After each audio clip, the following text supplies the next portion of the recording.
Divers find $4.5 million in gold coins from a Spanish fleet that sunk 300 years ago. On July 24, 1715, a fleet of 12 ships left Havana, Cuba, to return to Spain with a cargo hold full of treasure.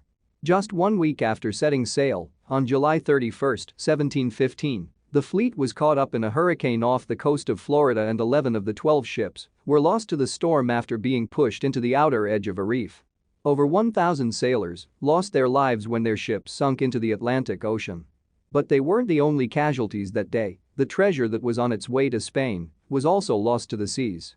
Since then, the occasional coin would wash up on shore from time to time, sparking continued interest in treasure hunters that were hopeful to find the bulk of the treasure laying somewhere along the ocean floor. Everyone dreams of finding buried treasure or winning the lottery, but very rarely does it actually happen. However, 300 years later of the treasure being lost to the hurricane, a group of treasure hunters struck gold, literally. On July 31, 2015, over 300 gold pieces were found just 15 feet off the Florida coastline and in only 8 feet of water. The gold coins were found by William Bartlett with his crew consisting of the captain of their boat, Jonah Martinez, and fellow treasure hunter Dan Beckingham. The 350 gold pieces were sitting on the sandy floor, just 8 feet below the surface of the ocean. They used the propeller of their boat to remove the top layer of sand from the ocean floor in order to reach bedrock, which is where these gold coins were discovered. It took 5 exciting days to salvage what coins they could from the ocean floor. We all enjoy doing this and we all know the odds when we're out there and finding nothing, Martinez said.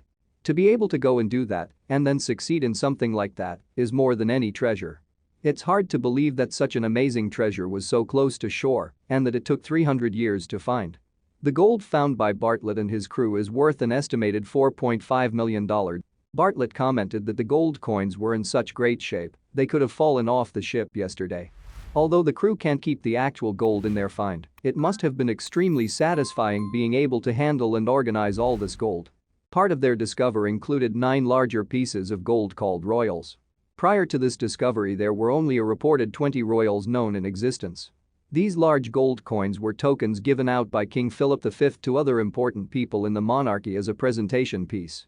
Each of the royals are valued at an estimated $300,000 each. This picture shows the crew as well as Brent Brisbane, who owns the salvage company Queen's Jewels, which owns the right to the 1715 shipwreck site. So far, $6.5 million worth of gold have been recovered from the disastrous fleet wreck 300 years ago, and there is about $400 million more yet to be discovered.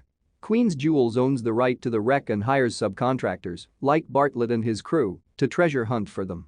The subcontractors are responsible for all expenses, which could add up to over $50,000 a summer searching for sunken treasure, but they get to keep a percentage of their find if they happen across any treasure from the 1715 shipwreck. Brisbane's company bought the right to this particular treasure from Mel Fisher, who won a court battle in 1980 for the rights because Spain hadn't shown much interest on the lost treasure, even though it originally belonged to Spain. However, the state of Florida did assert rights to any treasure found on their coastline. They get 20%, which they will display in their museums. Thank you for watching this fantastic story.